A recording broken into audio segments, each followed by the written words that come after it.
दीपक, ये जो है ना, ये सांडिया का नर्मदा पुल है ना। मेरी बहुत सारी यादें हैं। अक्सर मैं यहाँ पर जब छोटा था ना, तब ये इतना अच्छा ब्रिज नहीं बना था, लकड़ी का ब्रिज था। लेकिन आज ये पक्का ब्रिज बन चुका है। काफ़ी सालों बाद इस ब्रिज पर मैं कार चला रहा हूँ, मुझे बहुत अच्छा लग रहा है। वो देखो वहाँ पर जो घाट है, यहाँ पहले बहुत सारी रेता हुआ करती थी। तो नहीं, रेत कहाँ चलेगी समझ में नहीं आ रहा।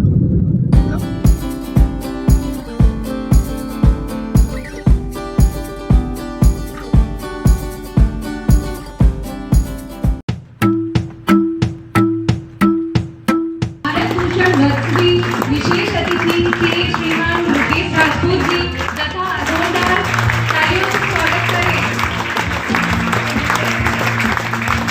राजपूत जी से आग्रह करती हूँ कि कृपया वो भी मंच पर आए और अपना स्थान ग्रहण करें। जोरदार तालियों से सबका अभिनंदन कीजिए।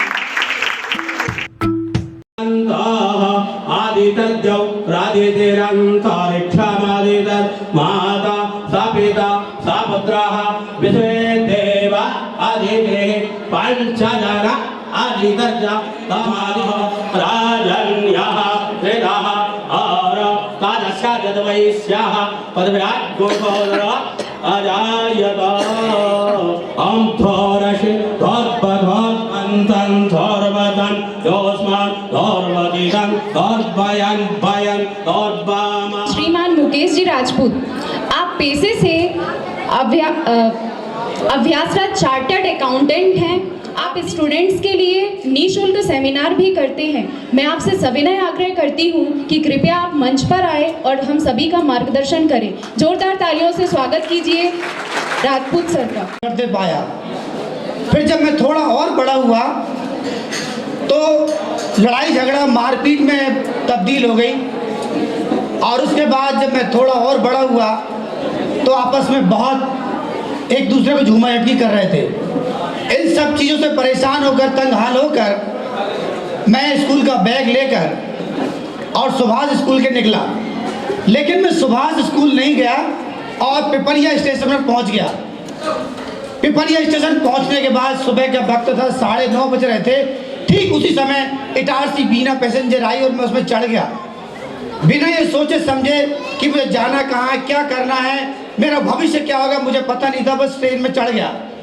ट्रेन मुझको इटारसी होते हुए भोपाल ले गई। दोस्तों, पहली बार अपने माता पिता से इतना दूर गया था मैं।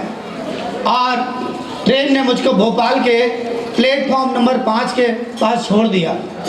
दोस्तों, जब मैंने पहली बार कदम बाहर रखा तो मैंने देखा लोग मुझे घूर रहे थे, देख रहे थे और मैं अपनी नज़रों को छुपाए हुआ यहाँ वहाँ भटक रहा था। कुछ देर में मुझे भूख लगी, क्योंकि हम छोटे होते हैं तो हमें भूख बहुत लगती है। तो मुझे बहुत भूख लगने लगी तो मैंने स्कूल के बैग में हाथ डाला। मेरी माँ अक्सर रुमाल में पराठे, कभी अचार, कभी दही, इस तरह कुछ रख दिया, कभी कभी प्याज रख दिया करती थी, तो मैं उसे खा लिया करता था। सुभाष स्कूल में ही मेरी बहुत सारी यादें गुजरी। और मैंने जब हाथ डाला तो मुझे उसमें कुछ नहीं मिला। शायद आपसी झगड़े में भूल गए थे रखना। और उसके बाद मुझे बहुत ज़ोर से भूख लग गई। दोस्तों, फिर मैंने भोपाल स्टेशन पर देखा कि कुछ बच्चे जो कि मेरी उम्र के थे, उंगलियों को इस तरह मोड़ के भीख मांग रहे थे। तो मैंने सोचा क्यों ना मैं भी भीख मांग लूँ, आखिर मुझे भूखी तो लग रही है। और मैंने कोशिश की वहाँ जाके बच्चों के साथ रिहर्सल कर भीख मांगने की कोशिश की। लेकिन तभी मेरी माँ के संस्कार मुझे याद आ गए। मेरी माँ ने कहा था कि किसी भी परिस्थिति में रहना, कभी किसी के सामने हाथ मत फैलाना, हमेशा मेहनत करना और मेहनत करके ही काम करके खाना। और मेरे हाथ जो ऐसे जा रहे थे, मेरे हाथ वापस आ गए।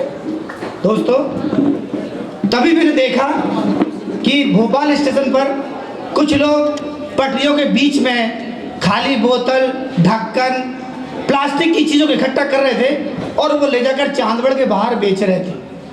तो मैंने सोचा कि ये काम ठीक है। तो उसी समय मैं एक बोरा लेकर आया और बोरा लाने के बाद मैंने ट्रेनों की पटरियों के बीच से ढक्कन, खाली बोतलें, पुट्ठा, इस तरह सामान इकट्ठा किया।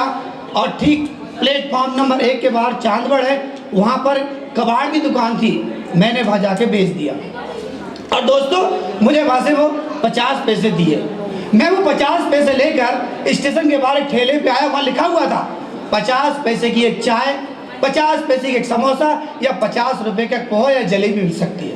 लेकिन इतनी छोटी चीज़ से मेरा कुछ होने वाला नहीं था।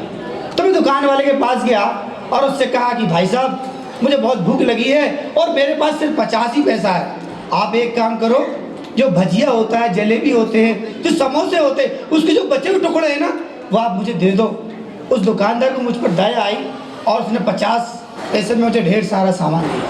दोस्तों वो मैंने खाया और खाने के बाद अपने आप को थपथपाया, क्योंकि मुझे पता चल गया था कि पैसे कैसे कमाते हैं और मुझे यह पता चल गया था कि ये पैसे कमाकर मैं किस तरह अपने आप को आगे बढ़ा सकता हूँ। दोस्तों वो 50 पैसे मेरी ज़िंदगी की पहली कमाई थी, जो आज 50 लाख रुपए से कहीं ज़्यादा है। उसके बाद आज से हमारे काफ़ी सीनियर लोग यहाँ बैठे हुए, उन्हें पता है कि आज से 20-22 साल पहले बच्चे स्टेशनों पे झाड़ू लगाया करते थे और ट्रेनों में झाड़ू लगाते थे, लोग उन्हें पैसा दिया करते थे।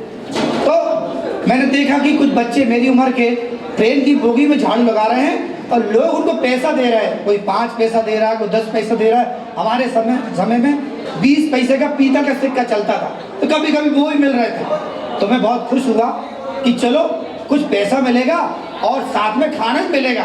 तो ठीक उसी समय मैंने अपनी जेब में हाथ डाला, चूँकि हम भारतीय हैं, हमेशा बचत करते हैं, तो मैंने अपनी जेब में हाथ डाला तो करीब 1 रुपया 80 पैसे मेरे पास जोड़ के रखे थे। मैं ठीक स्टेशन के बाहर गया और वहाँ से ताड़ की झाड़ू खरीद लाया। हमारे समय में लंबी लंबी ताड़ की झाड़ू चला करती थी, तो मैं ताड़ की झाड़ू लेकर आया और ट्रेन में झाड़ू लगाना। दोस्तों मेरा जो एरिया था वो ये था कि भोपाल से और मुझे इंदौर के बीच में झाड़ू लगाना है और वहाँ पर मुझे काफ़ी लोग पैसा देते, खाना देते, इस तरह मेरे दिन गुजरते चले गए।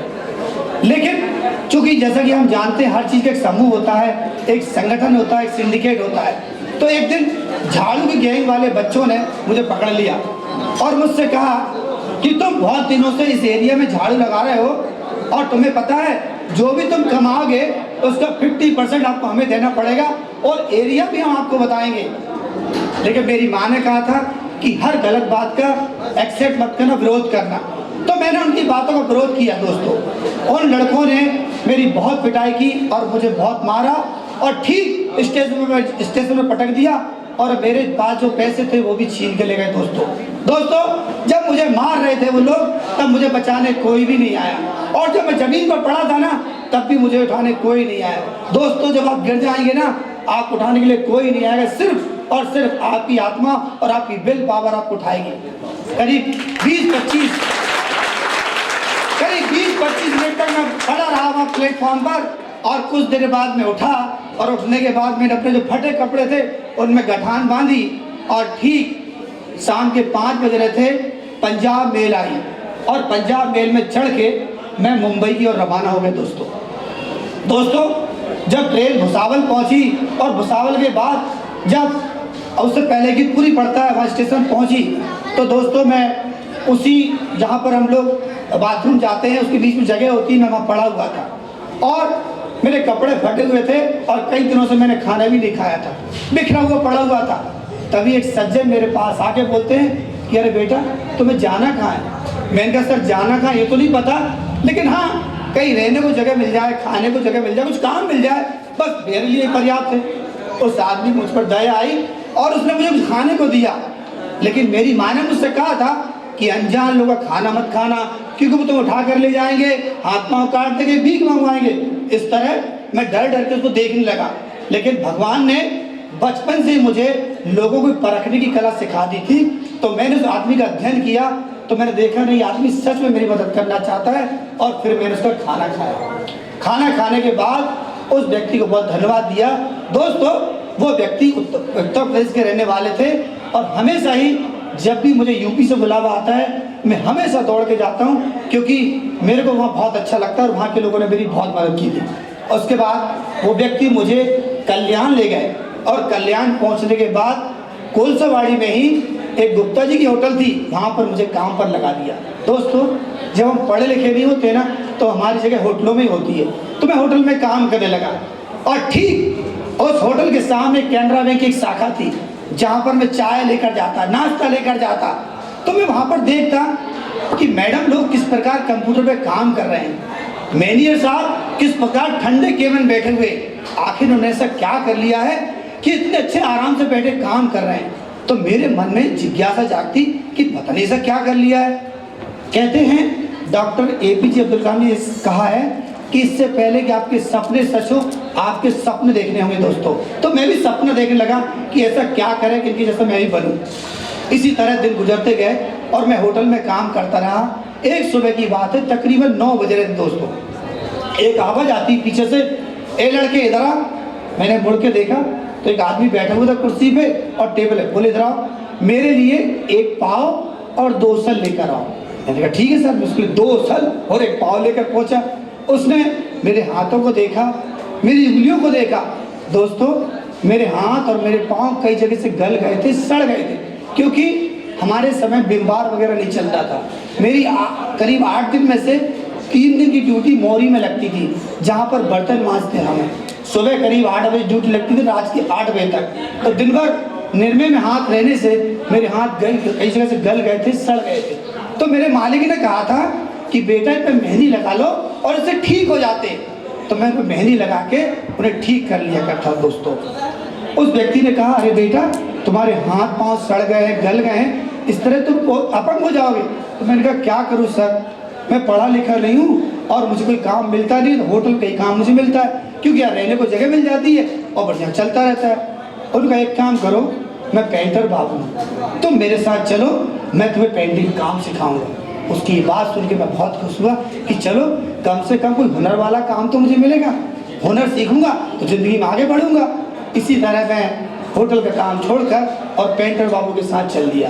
दोस्तों मैं पेंटर बाबू के साथ जाके होटलों, बड़ी बड़ी उनकी बिल्डिंगें होती थी, वहाँ पुताई करता, झूलों से चूना पोतता, डिस्टेम्पर लगाता।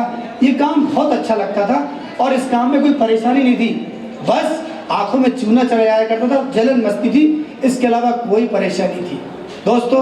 लेकिन मैं हमेशा सोचता था कि मैं आखिर बड़ा इंसान कैसे बनूं, कैसे मैं पैसा वाला बनूं, कैसे मैं क्या करूं। ये सपना मैं हमेशा दिन रात लिए रहता। एक दिन की बात है, नाना पाव से चौक पर सिंह इलेक्ट्रिकल हार्डवेयर की एक शॉप थी, वहाँ पर हम लोग पेंटिंग का सामान लेने पहुँचे। तो मैं वहाँ पर एक टेबल थी वहीं पर खड़ा हुआ था और वो जो दुकान के मालिक थे वो सामान दे रहे थे। तो दुकानदार के मालिक की जब नज़र मेरे ऊपर पड़ी तो वो पेंटर बाबू से कहते हैं अरे मुन्ना, ये तुम्हारे पास एक सुंदर सा बालक खड़ा है, ये कौन है? यकीन माना दोस्तों उस समय बहुत सुंदर थे। तो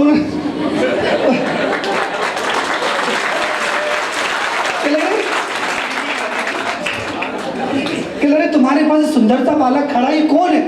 कि लगे सर ये मध्य प्रदेश से आया हुआ है और मेरे साथ मेरे घर में रहता है, झुग्गी में रहता है और बड़ा मेहनती लड़का है, बहुत काम करता है और बस मैं कुछ देता भी नहीं, मजे से रहता है, खाता पीता रहता है। कह रहे एक काम करो यार, ऐसे मेहनती लड़के को हमें दे दो, क्योंकि दुकान पर काम करने के लिए हमें एक लड़के की आवश्यकता है। तो पेंटर बाबू मान गए और उन्होंने मुझे सिंह इलेक्ट्रिकल हार्डवेयर की शॉप पे ही छोड़ दिया। इस प्रकार मैं पेंटिंग काम पे नहीं जाता था, बल्कि दुकान पर जाकर पेंटिंग का काम करने लगा। वो फोटो मैं आपको दिखाऊंगा। उसके बाद दोस्तों बहुत अच्छे से दिन गुजरते गए। एक दिन बाबूजी ने कहा बेटा तुम पेंटर बाबू के साथ क्यों रहते हो, तुम एक काम करो ना, हमारे साथ हमारे घर पर रहो और जो तुमको सैलरी मिलती है ना वो सैलरी तुम अपने पास रखो, तुम उनको क्यों देते हो? मैंने कहा देखो साहब, हम भारतीय हैं, जिसने भी हमारी विपरीत परिस्थिति मदद की है और उसकी हमें हेल्प करना अच्छा लगता है हमारे स्वभाव में। तो उन्होंने कहा एक काम करो, तो हमारे साथ रहो और अपनी सैलरी बचा कर रखो। मैंने कहा ठीक है, अच्छी बात है। ये सुनकर मैं बहुत खुश हुआ। खुश इसलिए हुआ क्योंकि बाबूजी के घर में ऐसे नल लगे थे जिसमें बारिश जैसा पानी गिरता, और मैं सोच के बहुत खुश हुआ कि उस बारिश के पानी में नहाऊंगा, बहुत मजा आएगा। दोस्तों जब हम छोटे थे तो हमारे सपने बहुत छोटे छोटे थे। ये भारत इतना विकास आज देख रहे हैं, आज से 20-25 साल पहले आप जाते तो यहाँ कुछ भी नहीं था पिपरिया में, यानी बहुत ज़्यादा गरीबी थी। एक ब्रेड अगर खाने को मिल जाती तो हम सोचते थे बहुत बड़ी चीज़ मिल गई। आज हमारा भारत इतना विकसित हो गया, 20 साल 25 साल पीछे जाएंगे, बिजली रोड कुछ भी नहीं था। तो हमें उस समय छोटे छोटे सपने से बहुत खुश हो जाया करते थे और इस तरह मैं बाबूजी के घर में रहने लगा।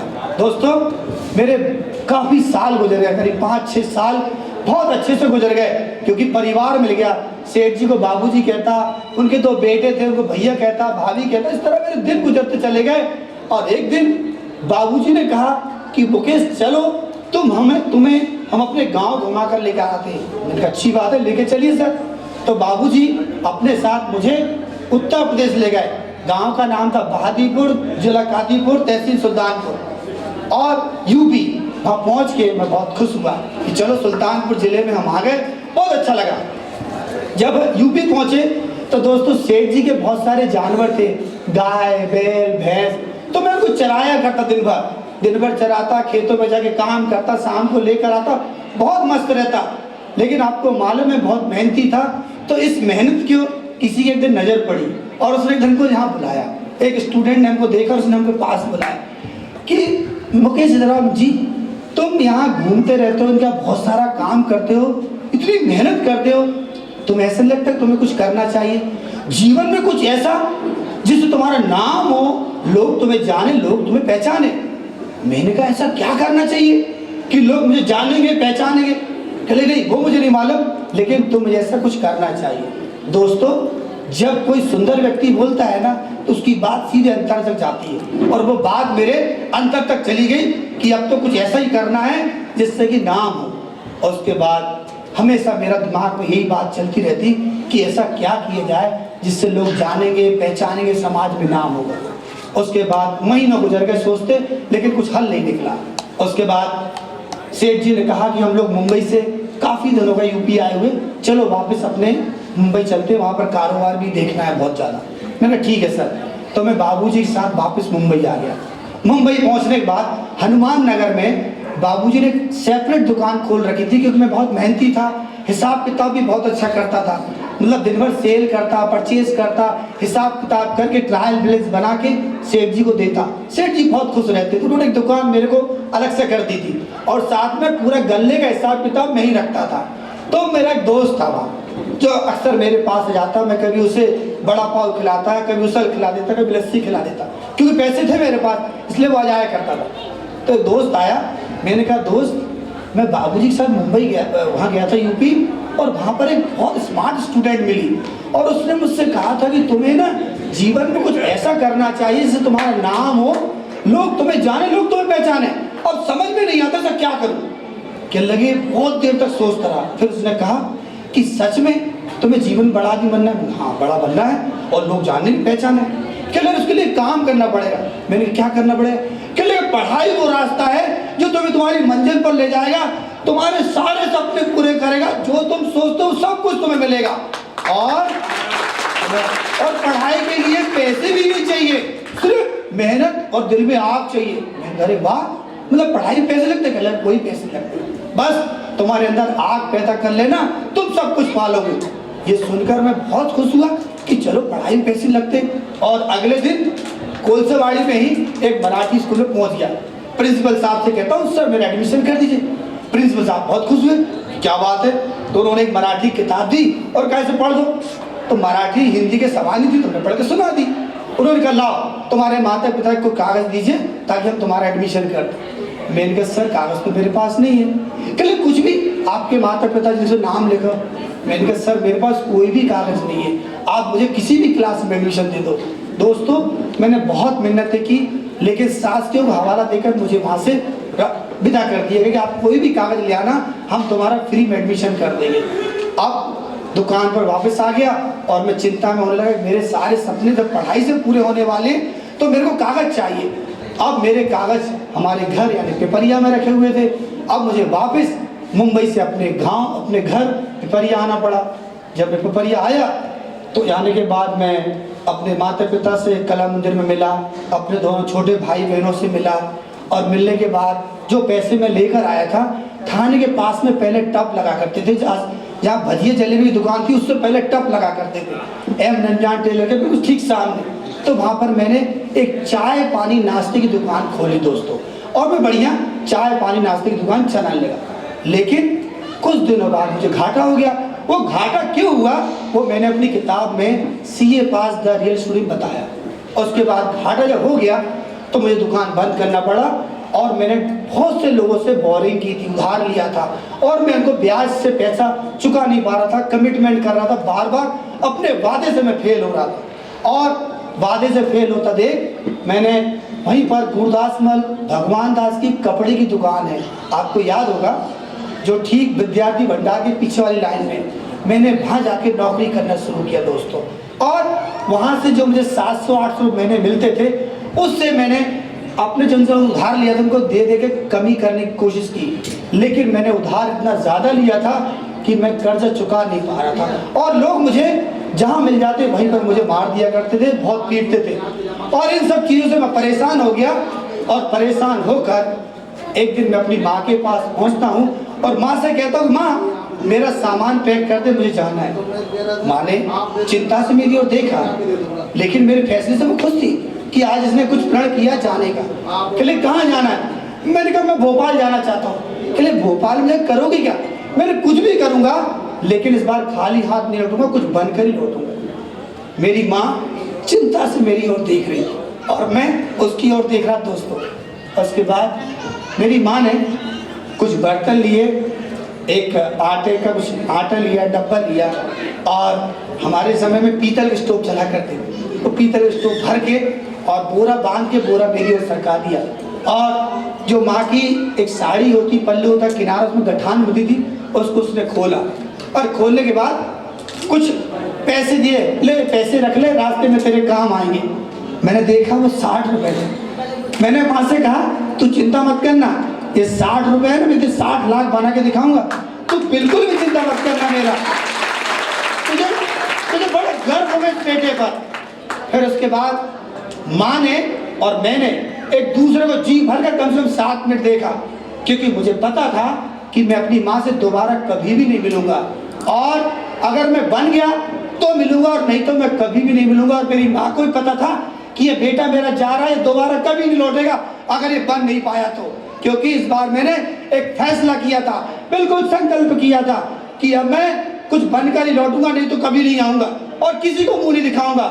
उसके बाद दोस्तों मैंने वो सामान उठाया, बोरा उठाया, ठीक कला मंदिर से ही वापस मैंने, गुलाब जैन जी हैं उनके किराए से हम लोग रहते थे, वहाँ से बोरा उठाया और ठीक चल दिया। और काली माता का मंदिर जो टर्न है, मैंने थोड़ा सा मोड़ लिया। आज से करीब 20 साल पीछे जाएं तो भोले किराना के वहाँ पर होम्योपैथी की शॉप हुआ करती थी, जब दवाइयाँ देते थे वो, और ठीक उसके सामने नाइयों की कटिंग की दुकान हुआ करती थी।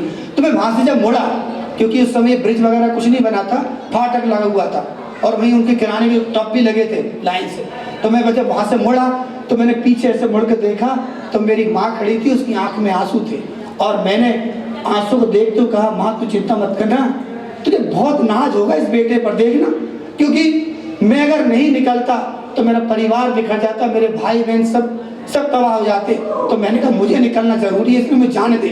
और इस प्रकार मैं वहाँ से निकला और ठीक उस समय ये बस स्टैंड शांति फूड स्टोरी जो है, उसके बाद इतना बस स्टैंड नहीं था, पहले वहीं पर बस खड़ी हुआ करती थी और वहीं पर बहुत सारी होटलें हुआ करती थी और कोई बस स्टैंड नहीं था। थोड़ा पीछे करके माइक वाले व्यक्ति बैठ रहे जो चिल्लाते रहते कि होशंगाबाद वाली बस आ गई, फलानी आ गई। तो मैं वहीं पे आके खड़ा हो गया कि चलो कोई बस आ रही है, उसमें बैठ के रवाना होगा।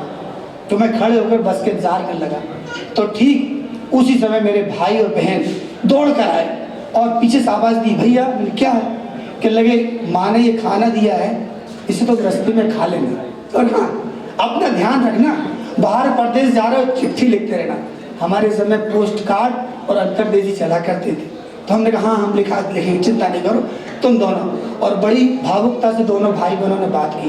दोस्तों मेरे भाई और बहन से करीब 10-12 साल बड़ा, यानी मेरे जो भाई बहन थे मुझसे 10-12 साल छोटे, उनकी भावुक बातें सुनकर मैं वहीं घुटनों के बल बैठ गया उसी बस स्टैंड पे, और दोनों को गले लगाया, भाई को यहाँ गले लगाया और बहन को यहाँ गले लगाया।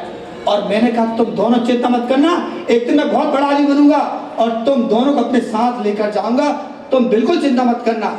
उसके बाद दोस्तों बस आ गई और मैं बस में मैंने सामान रखा, जहाँ सामान रखने की जगह होती ना, मैंने वहाँ सामान रखा और खिड़की से दोनों को झाँक के देखने लगा। मैंने देखा मेरे भाई बहन दोनों नीचे खड़े हुए थे और वो मुझसे कुछ बोल नहीं रहे थे, मैं भी उनसे नहीं बोल रहा था क्योंकि बोलने के लिए कुछ था ही नहीं हमारे पास। मैं इनको देखता रहा, मुझे देखते रहे और बस चलने लगी। मैं इनको देखता रहा, बस चलती गई। मैं तब तक देखता रहा दोस्तों जब तक कि मुझे दिखाई देना बंद नहीं हुए। और उसके बाद मैंने जीवन में कभी पीछे हम लोग नहीं देखा, हमेशा आगे चलता रहा। ये मेरी जिंदगी का सबसे यादगार सफर रहा दोस्तों। कभी मुड़ा नहीं, फिर कभी थका नहीं, हमेशा चलता रहा। बस मुझे जहांगीराबाद में जो है वहाँ पर ले जाकर उसने छोड़ दिया, जहांगीराबाद के पास में लाके बस में छोड़ दिया। और ठीक वहीं पर एक फैक्ट्री है भोपाल ग्लूज केमिकल, जहाँ आजकल माहे कार का शोरूम भी है। ठीक उसके उस फैक्ट्री में एक चौकीदार की आवश्यकता थी, तो हम वहाँ पे चौकीदारी काम करने लगे। सेठ जी थे उसके, आमिर सर, उन्होंने हमें रख लिया। और उनकी हमारी मेहनत देखकर उन्होंने कुछ दिनों बाद चमड़ा पकाने का अंदर काम, बड़े बड़े पीपे लगे थे कि भाई आपका ड्यूटी है, आप इसमें चमड़े पकाओगे, टेम्परेचर नापोगे, क्योंकि वो जिलेटिन का काम होता था, सरस बनता था। तो हम वो चमड़ा पकाने का काम करने लगे। हम उन्होंने रहने को मकान दिया है, बहुत खुश हुए। लेकिन हमारे सपने हमेशा ये सोचते थे कि यार आखिर हम बड़ा इंसान कैसे बनेंगे और कैसे वहाँ पढ़ाई करेंगे, हम समझ में नहीं आ रहा। लेकिन ऐसा सोचते सोचते महीनों गुजर गए। एक दिन फैक्ट्री मालिक ने हमारी गलतियों से हमें नौकरी से बाहर निकाल दिया। हमने अपनी किताब में व्यक्त किया कि उन्होंने हमें नौकरी से क्यों निकाला। जब उन्होंने नौकरी से निकाला तो हम बेरोजगार होकर यहाँ वहाँ घूमने लगे, क्योंकि हमें काम नहीं मिल रहा था। लेकिन एक पेपर में विज्ञापन आया था मारवाड़ रोड का, RKVS प्राइवेट लिमिटेड का, कि भाई साहब हमारे यहाँ पर एक लोड ऑटो ड्राइवर की आवश्यकता है, लोडिंग ऑटो ड्राइवर। अब हमने लोडिंग ऑटो कभी नहीं चलाया था, लेकिन हमें स्कूटर चलाना आता था। तो हम वो कटिंग लेकर वहाँ पर पहुँच गए और उसके जो मालिक थे स्वर्गीय वाटुमल वासवानी जी, हमने उनसे कहा सर आप हमें रख लीजिए, हम आपका लोडिंग ऑटो बहुत अच्छे से चलाएंगे और आप यकीन मानो आपका सामान रखना उतारना ये सारा काम करेंगे, ट्रांसपोर्ट में भी जाएंगे, सारे काम करेंगे, हम बहुत मेहनती हैं सर, आप हमें रख लीजिए। उनको मुझ पर बहुत दया आई और उन्होंने मुझे रख लिया। हम बहुत मेहनत से काम करते, तो उन्होंने कहा एक काम करो, तुम जहाँ किराए से रहते हो वो गंदी जगह पे वहाँ मत रहो, इब्राहिमपुरे में ही मेरा एक मकान है, तुम वहाँ पर किराए से रहो, टेलीफोन भी रखा है, तो उसको भी इस्तेमाल करो। हम तो बहुत खुश हुए, लैंडलाइन मिल गया साहब, उससे मिस कॉल लगाते बड़ा मजा आता। तो ऐसी तरह हमारा दिन गुजरते गए। एक दिन वासवानी ने मुझसे कहा कि मुकेश ये P&L में बैलेंस शीट आप CA मनोज खरे सर को देकर आओ। CA मनोज खरे का ऑफिस हमीदे रोड पर था। मैं वहाँ पहुँचा, मैंने देखा कि अरे एक सर बहुत बड़े केबिन बैठे, बाहर 15-20 लोग काम कर रहे हैं। सर सोने की अंगूठी पहने, चेन पहने, ऐसा ठंडे से रूम में बैठे। ऐसा उन्होंने क्या कर लिया कि बाहर 15-20 लोग काम कर रहे हैं, सर आराम से बैठे ठंडे के अंदर काम कर रहे हैं, सोने की अंगूठी पहने, चेन पहने, कैसा क्या कर लिया। तो एक लड़का वहाँ काम कर रहा था, हमने उसको हिलाया, भाई साहब क्या? मैंने कहा सर वो अंदर बैठे वो क्या है? अरे कहले वो चार्टर्ड अकाउंटेंट है, वो CA। मेरा अच्छा CA बनते कैसे? कहले बहुत कठिन कोर्स। पिछली बार हमारे ऑफिस से एक भी लड़का पास नहीं हो पाया। तरह तरह की नेगेटिव बातें उसने मुझसे कही, लेकिन मैंने उसकी हर बात को पॉजिटिव लिया। मैंने कहा अच्छा कठिन है? कहते हैं जिसका सफर, जो सफर जितना कठिन होता है उसकी जीत उतनी शानदार होती है। मैंने कहा अच्छा कठिन है, लोग पास नहीं होते। और मैंने कहा क्या बात है, मतलब पास नहीं होते मतलब वहाँ भीड़ कम होगी, ज़्यादा इज्जत मिलेगी, ज़्यादा रुतबा मिलेगा, ज़्यादा पैसा होगा। मैं हाँ ये पढ़ाई बहुत अच्छी है और हम यही करेंगे। लेकिन दोस्तों गुरु के बिना ज्ञान नहीं मिलता, तो हमारा कोई गुरु भी नहीं था। तो हमने कहा सर को गुरु बना लेते, क्योंकि गुरु होना जरूरी है। तो उसी समय हम सर के ऑफिस के दरवाजे पे गए और ऐसे दरवाजे मट्ठा टेका और स्वयं से वादा किया कि हम CA बनकर ही आपके चरण स्पर्श करने आएंगे सर। दोस्तों वादा हम दूसरों से करते अक्सर भूल जाते हैं, लेकिन खुद से की वादे हमेशा याद रहते हैं, क्योंकि हमने एक स्ट्रॉन्ग कमिटमेंट किया था कि चाहे कुछ भी हो जाए हम ये कोर्स करेंगे, सर के पैर पढ़ने आएंगे, ये कोर्स करेंगे और सर के पैर पढ़ने आएंगे। और उसके बाद हमने 5वीं से, क्योंकि हम यहाँ 5वीं तक ही पढ़े थे सुभाष स्कूल में, 5वीं के बाद हमने डायरेक्ट 10वीं का फार्म भरा। अब 10वीं का जब फार्म भरने गए तो स्कूल वाले एडमिशन नहीं दे रहे, बोल रहे कि भाई साहब 8वीं की मार्कशीट दो। मैंने कहा 8वीं की मार्कशीट नहीं है, आप एडमिशन मिलेगा ही नहीं। काफ़ी भटकने के बाद महात्मा गांधी स्कूल में पहुंचे, बरखेड़ा है भोपाल में, बरखेड़ा पे प्लानी तरफ, वहाँ महात्मा गांधी स्कूल है, वहाँ पहुँच गया भटकते भटकते। हमने कहा सर हमें पढ़ना है और पढ़ाई के लिए हमें, क्योंकि हमारा इच्छा सीए करने की, तो हमें वो सीए वाले बोल रहे हैं कि पहले 12वीं करके आओ, फिर उसके बाद एडमिशन मिलेगा। तो अब कैसे मिले? उसके लिए कहने लगे यार 8वीं की मार्कशीट जरूरी है, बिना 8वीं के 10वीं नहीं दे सकते। लेकिन मैं मध्य प्रदेश सरकार का बहुत बहुत यहाँ धन्यवाद देना चाहता हूँ कि उन्होंने सब एक योजना निकाली थी ओपन पत्राचार पाठ्यक्रम की, जिसका नाम है रुक जाना नहीं योजना।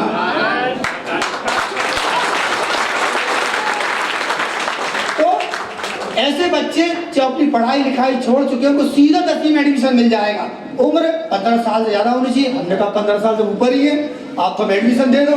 कहले बेटा पास कैसे? मैंने कहा पास सोचते कैसे करते, पर पहले एडमिशन दो। कहले इसमें एक बहुत खास बात है कि तुम्हें 4 चांस मिलेंगे, मतलब 8 पेपर पास करने के लिए तुम 2-2 पेपर करके, एक-एक पेपर करके इकट्ठा कैसे भी निकाल सकते हो। अरे मैंने कहा तो बहुत अच्छी बात है, हम हर बार में 2-2 पेपर निकालेंगे और 4 बार में पास हो ही जाएंगे। इस तरह हमने 10वीं का फॉर्म भर दिया। उसके बाद हमने 3 बार उसमें लगातार सफलताएं मिली, लेकिन चौथी बार में हमने 10वीं पास ही कर ली दोस्तों। उसके बाद धन्यवाद, उसके बाद पास करने के बाद बहुत बड़ा दंगा हो गया था।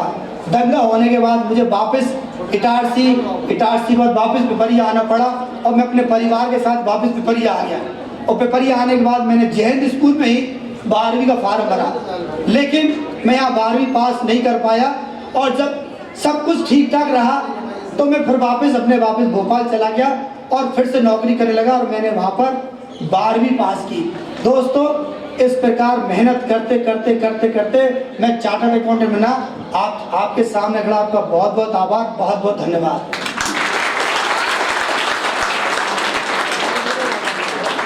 दोस्तों